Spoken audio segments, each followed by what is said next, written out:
come to the other half of your poem. In this part, first I am going to read the text and then I shall explain you. His scepter shows the force of temporal power, the attribute to awe and majesty, wherein doth sit the dread and fear of kings. But mercy is above the sceptred sway. It is enthroned in the heart of kings. It is an attribute to God himself. And earthly power doth then show likest gods when mercy seasons justice. So, this is your text, and now I shall explain you line by line. Listen carefully.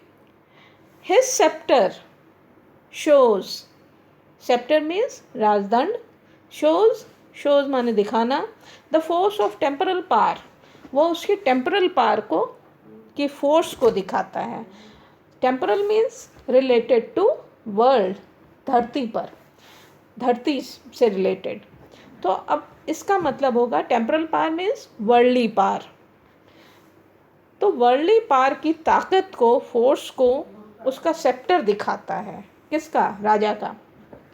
अब ये फिर देखिए आप कितने भारी भरकम शब्दों में कहा गया है कि राजा का राजदंड. एक्चुअली जब राजा बनते हैं, उनका कोरोनेशन होता है, राज्याभिषेक होता है, तो आपने देखा होगा उन्हें मुकुट पहनाया जाता है और उन्हें तलवार या एक डंडा दिया जाता है. ठीक है, छोटा सा. वो एक्चुअली प्रतीक होता है, वो डंडा या राजदंड उसको कहेंगे, कि वो प्रतीक होता है कि उसके पास न्याय करने की ताकत है.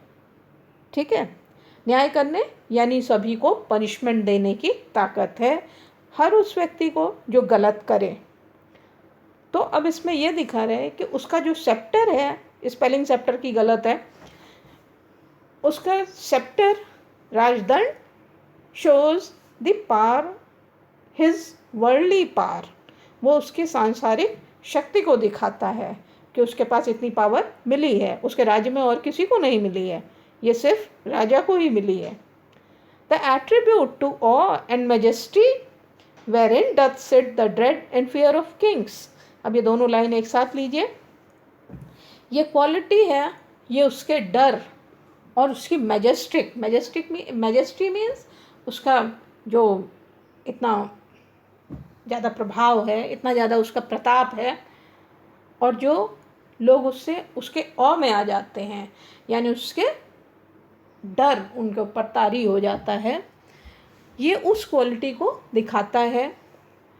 वेरिन डथ मीन्स डज, जहाँ पर लोगों के मन में सिट बैठता है the dread and fear of Kings, राजाओं का डर और भय उनके मन में बैठ जाता है, और इसलिए वे उसके प्रभाव में आ जाते हैं, और इसलिए वे इसकी रिस्पेक्ट करते हैं, राजा की रिस्पेक्ट करते हैं, राजा का सम्मान करते हैं. तो राजा का सम्मान वो क्यों? उसको उसके अच्छाई के लिए नहीं करते हैं, बल्कि इसलिए करते हैं क्योंकि वो इस राज्य का सबसे शक्तिशाली व्यक्ति है, because he is the most powerful man in the kingdom, and so they respect him. They respect him because of fear, because of dread. ठीक है, because they dread him, so they respect him. But where is mercy here? But mercy is above this sceptered sway. लेकिन mercy इस राजदंड से कहीं ऊपर की चीज है, कहीं ऊपर की बात है राजा के लिए. It is enthroned in the heart of kings. ये तो सीधे राजाओं के हृदय में रहती है. mercy जो है वो कोई ऐसी चीज़ नहीं है जो उसको राजदंड के द्वारा दिखाया जाएगा या मुकुट यानी अपने पावर के द्वारा दिखाया जाएगा. ये तो राजा के मन के अंदर रहती है. जब राजा का मन आता है और उनके मन में आता है तभी वो दूसरे के ऊपर मर्सी दिखाएंगे।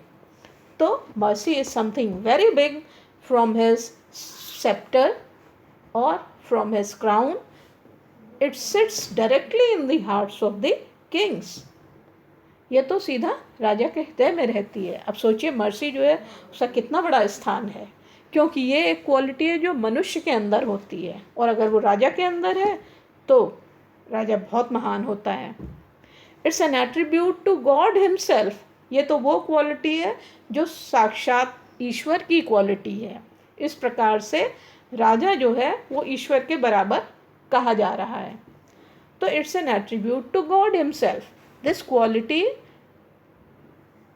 इज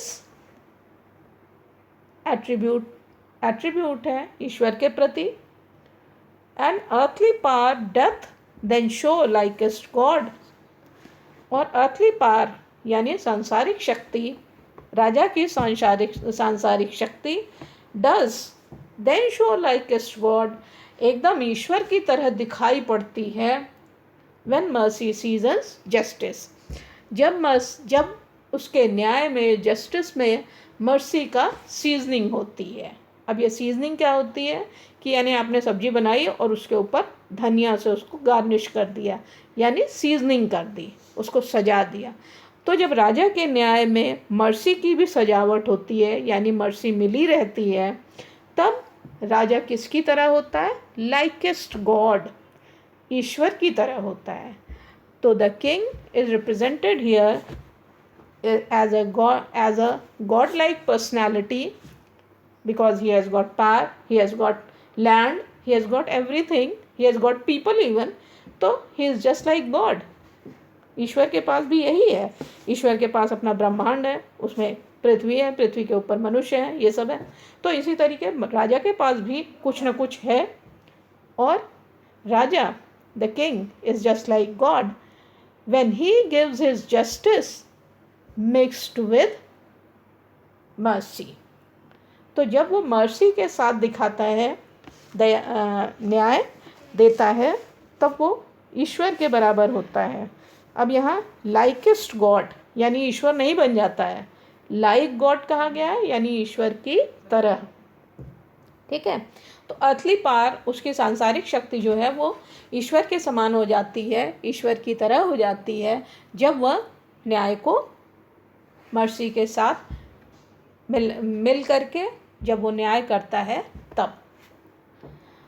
तो अब इसमें क्या है, एक बात यहाँ कहनी थी कि mercy it's a God like quality. ठीक है, ओके।